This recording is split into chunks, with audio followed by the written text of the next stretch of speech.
আসসালামু আলাইকুম। Fair with Nair YouTube চ্যানেলের সুপ্রিয় শ্রোতা বন্ধুরা, আশা করি আপনারা সকলে অনেক বেশি ভালো আছেন। আমরা আমাদের চ্যানেলে কিছু নতুনত্ব আনতে যাচ্ছি। সে কল্পে আমাদের পৃথিবীর বিভিন্ন দেশের বিভিন্ন রহস্যময়, ভৌতিক, অভিশপ্ত, পরিত্যক্ত সব জায়গা, বাড়ি, হসপিটাল সহ বিভিন্ন বিষয় নিয়ে আপনাদের সাথে আমরা আলোচনা করব। শতাব্দীর পর শতাব্দী এই জায়গাগুলো কৌতূহলী মানুষের মনে কৌতূহলে জন্ম দিয়েছে। আমরা সেই সব স্থান, জায়গা, হসপিটাল, বাড়ি এবং ঘটনাগুলো আপনাদের সামনে তুলে ধরার চেষ্টা করব।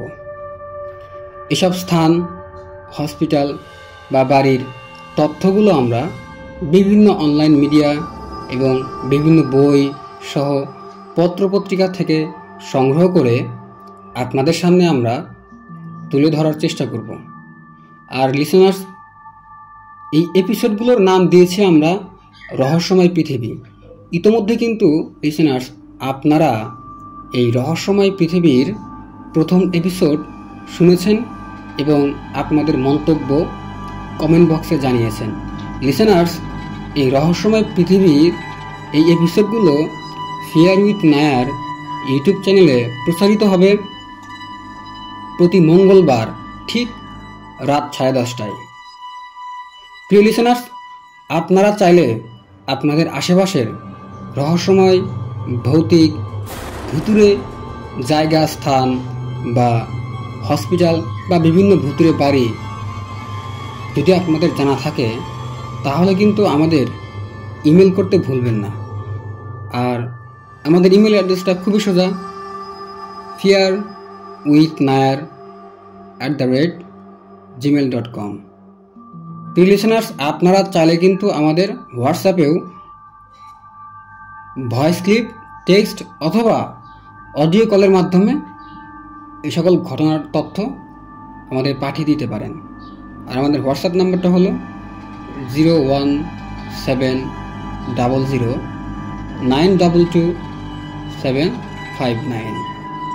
তো চলুন কথা না বাড়িয়ে আজকে ফেয়ার উইথ নায়ার ইউটিউব চ্যানেলের রহস্যময় পৃথিবীর 2 নম্বর এপিসোড শুরু করা যাক। প্রিয় লিসেনার্স, আজকে আমরা যে জায়গাটি নিয়ে কথা বলবো, এই জায়গাটির নাম হলো চিকনকালা জঙ্গল। লিসেনার্স, আপনারা যারা বাংলাদেশ মিয়ানমার সীমান্তে থাকেন তারা কিন্তু এই জায়গাটির নাম শুনে থাকবেন। বাংলাদেশ মিয়ানমার সীমান্তের মধ্যবর্তী এক দুর্গম স্থানে একটি গ্রামের পাশে এই জঙ্গলটি অবস্থিত। সাকা হাফং চূড়ার গা ঘেঁষা এই জঙ্গলটি বান্দরবন জেলা ও মিয়ানমারের চীন রাজ্য জুড়ে বিস্তৃত। সমুদ্রপৃষ্ঠ থেকে প্রায় 2700 ফুট ওপরে এই জঙ্গলের অবস্থান। পুরো স্থানটি ঘন ঝোপঝাড়ে ঘেরা। জায়গাটির প্রাকৃতিক সৌন্দর্যের দৃশ্য খুবই অবাককর, সঙ্গে কিছুটা ভয়ঙ্কর। লিসেনার্স, এই জঙ্গলের উল্লেখযোগ্য কিছু প্রাণীরা হচ্ছে ভাল্লুক, হরিণ, চিতাবাঘ, বন বিড়াল, বন্য শূকর, ময়ূর, বন্য হাতি, সাপ সহ ইত্যাদি। যোগাযোগ ব্যবস্থা খুব খারাপ থাকার কারণে সেখানে পৌঁছানো অনেকটাই কষ্টকর, কিন্তু কিছু অ্যাডভেঞ্চার প্রেমীরা প্রাকৃতিক সৌন্দর্য উপভোগ করতে সেখানে মাঝে মাঝে গিয়ে থাকেন। তবে তারা কিন্তু গভীর জঙ্গলে প্রবেশ করার সাহস কখনো দেখান না বিভিন্ন কারণে। জঙ্গলটিকে সবাই ভুতুড়ে জায়গা হিসেবেই বিবেচনা করে। সেই অঞ্চলের স্থানীয়রা ভ্রমণকারীদের কিন্তু সেখানে এই জঙ্গলের ভিতরে প্রবেশ করতে নিষেধ করে। আদিবাসী মুরংরা চিকনকালা গ্রামের বাসিন্দা, আর তারাও বিশ্বাস করে যে এই জঙ্গলের ভিতরে কিছু অশুভ শক্তি রয়েছে। প্রায়ই শোনা যায় জঙ্গল থেকে ভেসে আসা অদ্ভুত ও রহস্যজনক কিছু শব্দ। তারা ধারণা করেন যে সেখানে রয়েছে অতৃপ্ত সব আত্মার বসবাস।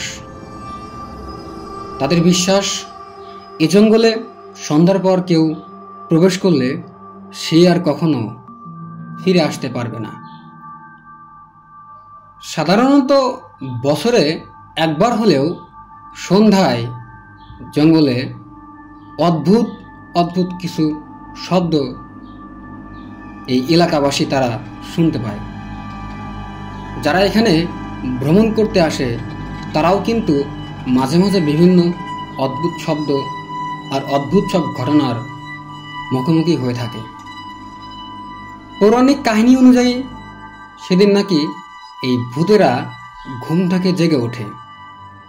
শব্দ শুনে আতঙ্কে জঙ্গলে থাকা কাঠুরে আর শিকারীর দল যত তাড়াতাড়ি সম্ভব তারা সবাই লোকালয়ে ছুটে যাওয়ার চেষ্টা করে।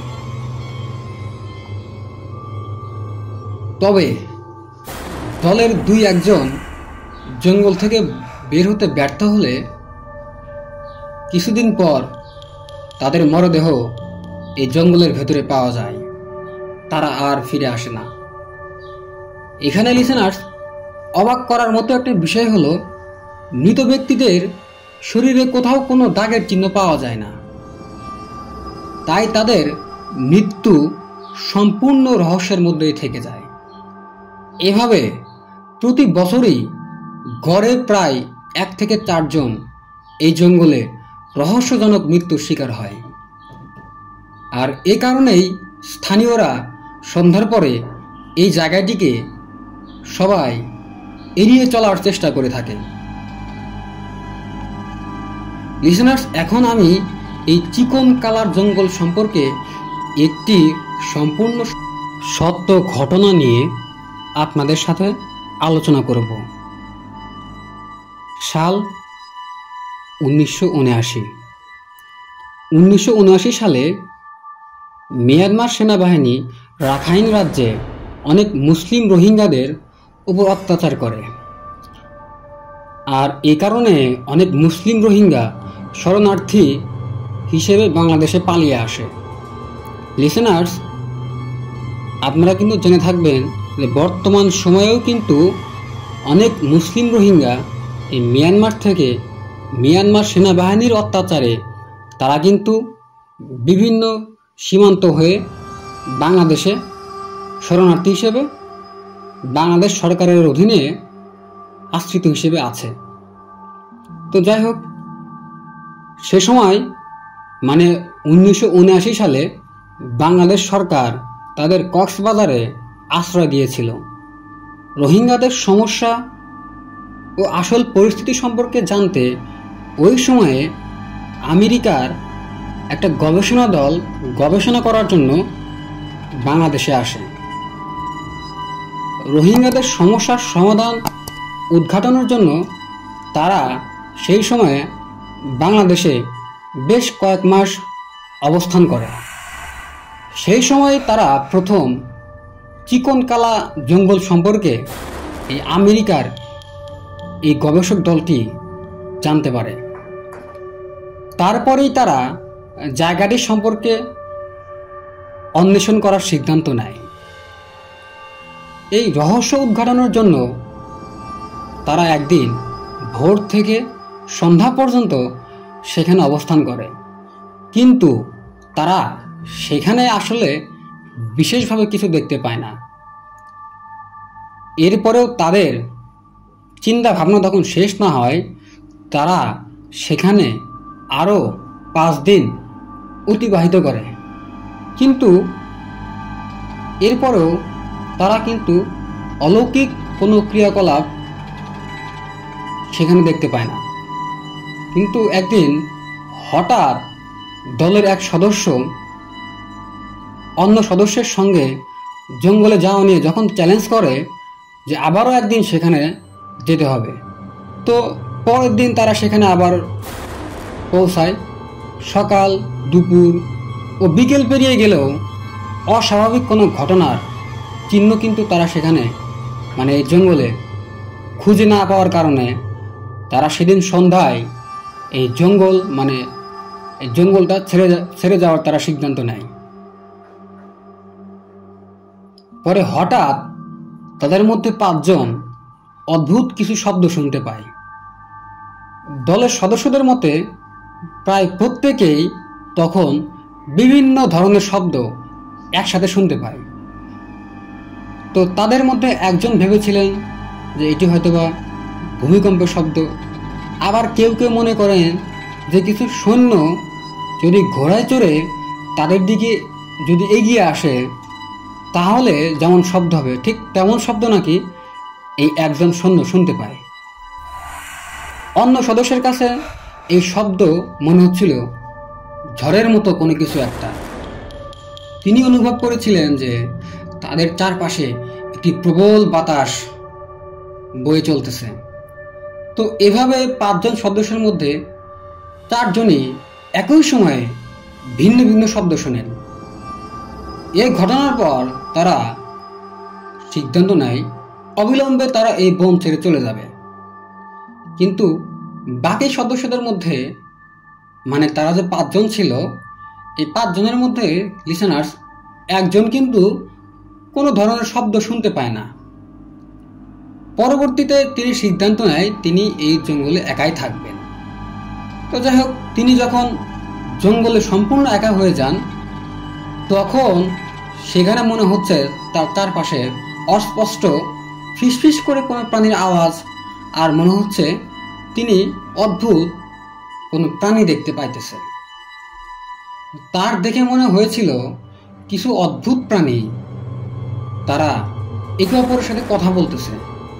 যদিও তিনি আরো স্পষ্ট করে শোনার তখন চেষ্টা করেছিলেন, কিন্তু তিনি আসলে তখন কিছুই বুঝতে পারে নাই। আর এই অদ্ভুত প্রাণীগুলো ছিল মানে কেমন যেন, তাদের যে আকার মনে হয় না এটা একটা মানুষ, আবার অন্যরকম প্রাণী, মানে প্রাণী আর মানুষের মাঝামাঝি এরকম কোনো কিছু একটা। এই অদ্ভুত অতিপ্রাকৃত বিষয়গুলোর কারণে ভয় পেয়ে এই 5 জনের যে একজন তিনি অতি দ্রুত এই জঙ্গল ত্যাগ করে। তো যাই হোক লিসেনার্স, এই ঘটনাটি কিন্তু এখানে শেষ হলেই পারত, কিন্তু এখানে শেষ হয় নাই। জঙ্গলের যে ব্যক্তি ভুতুরে চিকন কালা এই জঙ্গল ছেড়ে চলে গিয়েছিল, এই ঘটনার পর তাকে তার জীবনে সে অনেক অলৌকিক ঘটনার মুখোমুখি হয়। প্রায় প্রতি রাত্রে তিনি এই ফিসফিস শব্দ জঙ্গলের ভিতরে যেটা সে শুনেছিল, এই ফিসফিস আওয়াজ সে তার কানের কাছে শুনতে পায় প্রায় প্রতি রাত্রেই। তিনি সে শব্দগুলোর অর্থ বোঝার অনেক চেষ্টা করতেন। তো অবশেষে তিনি বুঝতে পারলেন যে এটা ছিল মিশরীয় ভাষা। পরে তিনি এই ফিসফিস শব্দগুলোর অনুবাদ করেন। লিসেনার্স, কথাগুলোর অর্থ ছিল এরকম: আপনি মারা যাবেন, আপনি মারা যাবেন, আপনি মারা যাবেন। যদিও তিনি একজন মিশরীয় ছিলেন, কিন্তু তার পরিবারের সবাই সহ তিনি আমেরিকাতে দক্ষিণ ক্যারোলাইনাতে বসবাস করতেন। লিসেনার্স, আপনারা জেনে অবাক হবেন যে ওই ঘটনার পর তিনি ছাড়াও তার পরিবারের বাকি সবাই প্রত্যেক রাত্রে এই ফিসফিস শব্দ শুনতে পেতেন। তো এই ঘটনার 5 বছর পরে তিনি মারা যান, কিন্তু তার মৃত্যু স্বাভাবিক ছিল না। লোকেরা যখন তার দেহের দিকে তাকাতো মনে হতো ভয়ঙ্কর কিছু এই মানুষটার দেহের ভিতরে আছে, এবং মনে হচ্ছে সে যেন এখনো মারা যায় নাই। আর এরকম দেখে সবাই অনেক বেশি ভয় পেত। তবে তিনি মারা গেলেন নাকি কেউ তাকে মেরে ফেলেছে তা এখনো অদ্ভুত এক রহস্য হিসেবে পৃথিবীতে আছে। প্রিয় লিসেনার্স, আজকে রহস্যময় পৃথিবীর ঘটনাটি ছিল এটাই। আমি আশা করি এই চিকন কালা জঙ্গল সম্পর্কে আপনারা অনেক কিছু জানতে পেরেছেন এবং আপনাদের এই ঘটনাটি ভালো লেগেছে। তো লিসেনার্স, আপনারা যদি কখনো এই চিকন কালা জঙ্গলে ঘুরতে যান তাহলে কিন্তু আপনাদের অভিজ্ঞতা জানাতে আমাদের ভুলবেন না। আর আপনারা কিন্তু আপনাদের এই অভিজ্ঞতা আমাদের ইমেলে জানাতে পারবেন। আমাদের ইমেল অ্যাড্রেসটা আবারও বলি, fearwithnair@gmail.com। আর চাইলে আমাদের হোয়াটসঅ্যাপে আপনি অডিও কল, টেক্সট অথবা ভয়েস ক্লিপের মাধ্যমেও এই অভিজ্ঞতা বা আপনার জানা বা আপনার পরিচিত কোনো অদ্ভুত ভুতুরে স্থান, জায়গা, ভুতুরে বাড়ি বা ভুতুরে গাছ, ভুতুরে সব হসপিটাল, এই বিষয়গুলো সম্পর্কে আমাদের জানাতে পারেন। আমাদের হোয়াটসঅ্যাপ নাম্বারটা হলো 01700922759। তো আজকে বিদায় নিচ্ছি। পরবর্তীতে কোনো এক এপিসোডে আবারও আপনাদের সাথে দেখা হবে, কথা হবে। সেই পর্যন্ত সকলে ভালো থাকবেন, সুস্থ থাকবেন। আসসালামু আলাইকুম, আল্লাহ হাফেজ।